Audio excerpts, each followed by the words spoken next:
Professor साहब आपकी जाने में आना चाहूँगा।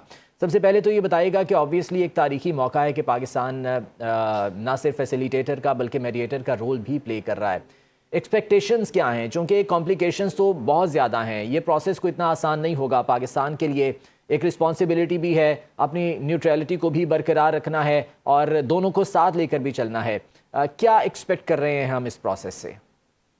जहाँ तक बात है ना तवक्कुआत की, तवक्कुआत तो बहुत ज़्यादा रखी जा सकती हैं, लेकिन एक्चुअल ऐसा होता नहीं है। पाकिस्तान ने मुज़ाकरात की मेज़ पर बिठा दिया, ये बहुत बड़ी कामयाबी है कि जंग फौरी तौर पे सीज़ फायर हो गया। इसको जब हम मुज़ाकरात की मेज़ पे लेके चलते हैं तो फिर कुछ गिव एंड टेक होता है दोनों तरफ से। ऐसा नहीं होता कि जो हमने सोचा हुआ है वो हो जाए, या जो ईरान ने सोचा है, या जो अमेरिका ज़हन में लेके आ रहा है। ये कोई वॉर विनिंग ट्रॉफ़ी नहीं है, ये मुज़ाकरात है। मुज़ाकरात के अंदर 50 अगर मुतालबात हैं ना दोनों तरफ से, तो उसमें से कुछ ऐसा होगा, कुछ छोड़ने पड़ते हैं, कुछ के ऊपर आपको मिल जाता है। कुछ चीज़ें ईरान वाले डिसाइड करके आए हुए हैं, कुछ चीज़ें अमेरिका वाले डिसाइड करके आए हुए हैं कि ये मिनिमम होगा जो हमने अचीव करना है।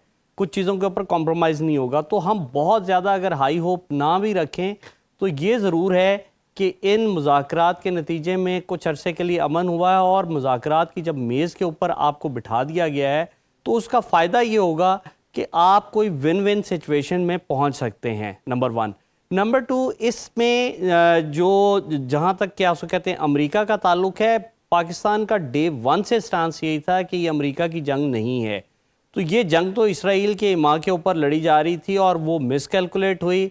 तो अब तवक्को ये की जा रही है कि जो जो नुकसानात दोनों तरफ के हो चुके हैं वो अपनी जगह पर, लेकिन कुछ चीज़ों के ऊपर जो कॉम्प्रोमाइज़ हो सकता है, कुछ चीज़ों के ऊपर अगर हम बातचीत करके मिनिमम अचीव कर लें तो ये दुनिया के अमन के लिए, इकोनॉमी के लिए, इस खत्ते के लिए बहुत ज़रूरी है। प्रोफेसर हुसैन आलम साहब, कंसेशंस की अगर कुछ बात करें, जैसा कि आपने कहा कि कुछ लोग कुछ दो की बुनियाद पर ऑब्वियसली ये मुज़ाकरात आगे बढ़ेंगे।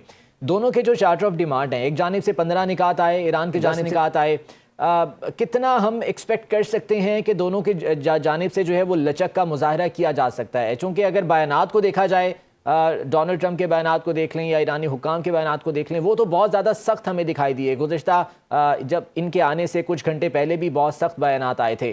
तो ये कितनी लचक जो है वो दोनों जानिब से दिखाई जा सकती है? ऐसा है कि जब हम मुज़ाकरात पर बैठते हैं ना, तो मैंने स्टार्ट में बताया था कि बहुत ज़्यादा हाई होप्स तो नहीं है, लेकिन हम तवक्को करते हैं कि जब आप आपस में बातचीत शुरू करते हैं तो कुछ दो और कुछ लो की बुनियाद पे होता है।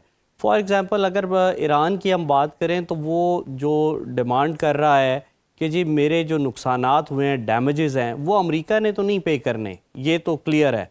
जो मुझे लगता है कि वो यही करेंगे कि शायद इसको जो आबनाए हुर्मज़ है इसको लीगलाइज़ कर दें। वैसे तो वो कल तक का बयान ये था कि जी हम अलाउ नहीं करेंगे कि ये यहाँ से टैक्स कलेक्ट करें या कुछ पैसे कलेक्ट करें जो गुजरने वाले लोग हैं। लेकिन अगर ये हो जाता है, लीगली ऐसा हो जाता है, और तो ये इसका मतलब है कि ईरान की बड़ी जीत है। लेकिन दूसरी तरफ अगर अमेरिका की बात करें तो वो एक बहुत बड़ी डिमांड लेके आया है, जिसके ऊपर मेरा ख्याल है कि वो कॉम्प्रोमाइज़ नहीं करेंगे कि किसी सूरत भी ईरान को एटमी हथियार बनाने की इजाज़त नहीं होगी। तो मेरा ख्याल है इससे पहले ईरान जो है उधर फतवा भी मौजूद है और वो कह रहे हैं कि हम एटमी हथियार नहीं बना रहे, और शायद इसके ऊपर वो इसके ऊपर मान जाएं कि जी हम ये आपको लिख के दे देते हैं या यकीन दहानी कराते हैं कि हम IAEA की जो पाबंदियां हैं या जो उनकी सैंक्शंस हैं या जो उनके दी हुई चीज़ें हैं, गाइडलाइंस हैं, हम उसके मुताबिक इसको लेके चलेंगे।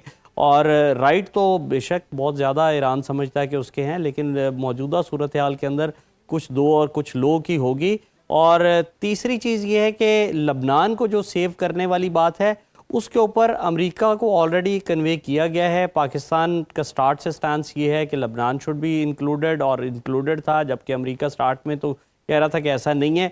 लेकिन अब चूंकि ईरान इस पूरे खत्ते के अंदर रेलेवेंट है, उसकी प्रॉक्सीज यहाँ पे ऑलरेडी मौजूद हैं, तो नहीं चाहेगा कोई भी कि अगर जंग दोबारा शुरू हो तो बाबुल मंदब भी बंद हो जाए, क्योंकि उधर होसी बैठे हुए हैं। तो हम ये समझते हैं कि इसके अंदर कुछ दो और कुछ लोग के अंदर बहुत सारा काम तो ऑलरेडी करके आए हुए हैं। अमेरिकन भी करके आए हुए हैं, ईरानी भी करके आए हैं। विन विन सिचुएशन कहाँ होगी وہ ہوگی کہ آپ کیا اور ہم کیا چھوڑتے ہیں. اگر آپ ہارڈ سٹانس لے کے بیٹھے رہیں گے تو پھر میرا خیال ہے کہ بات وہیں پہ چلی جائے گی, اور وہ کوئی بھی نہیں چاہتا. اور پاکستان چونکہ سارے خطے کے اندر ریلیونٹ بھی ہے, پاکستان اس سارے کے اندر فیسیلیٹیٹر ہے, مذاکرات تو دونوں کے درمیان میں ہونے ہیں, تو پاکستان کو ون ون سچویشن کو ایسی نکالے اور فیسیلیٹیٹ کرے. میرا خیال ہے کہ اس سے کچھ فائدہ خطے کا بھی ہو جائے, دنیا کے بھی ہو جائے, کیونکہ پوری دنیا کی اکانومی جو ہے اس سارے منظرنامے کے اندر جڑی ہوئی ہے.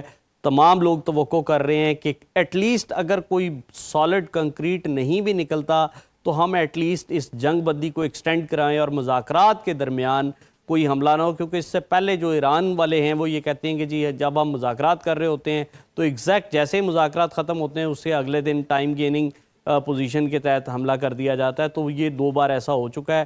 تو اب کی بار اگر ایسا ہوا تو یقینی بات ہے دنیا تباہی پہ جائے گی, جو کوئی بھی نہیں چاہتا. صحیح. پروفیسر صاحب, کچھ ماہرین کا یہ خیال ہے کہ اسٹریٹ آف ہارمز کو مستقل طور پر کھولنے کے بدلے ایران یہ ڈیمانڈ کر سکتا ہے کہ اس پر جو 40 سال سے سینکشنز عائد ہیں اس کو ختم کیا جائے. ممکنہ طور پر یہ ہو سکتا ہے, لیکن اب اس تمام تر سینیریو میں لبنان کا ایشو بہت زیادہ امپورٹنٹ ہے, چونکہ ایران کا یہ کہنا ہے کہ جی لبنان کو ہم تنہا نہیں چھوڑ سکتے. دوسری جانب اسرائیل مسلسل جارحیت کر رہا ہے, لبنان پر بمباری کی جا رہی ہے, وہاں پر شہادتیں ہو رہی ہیں.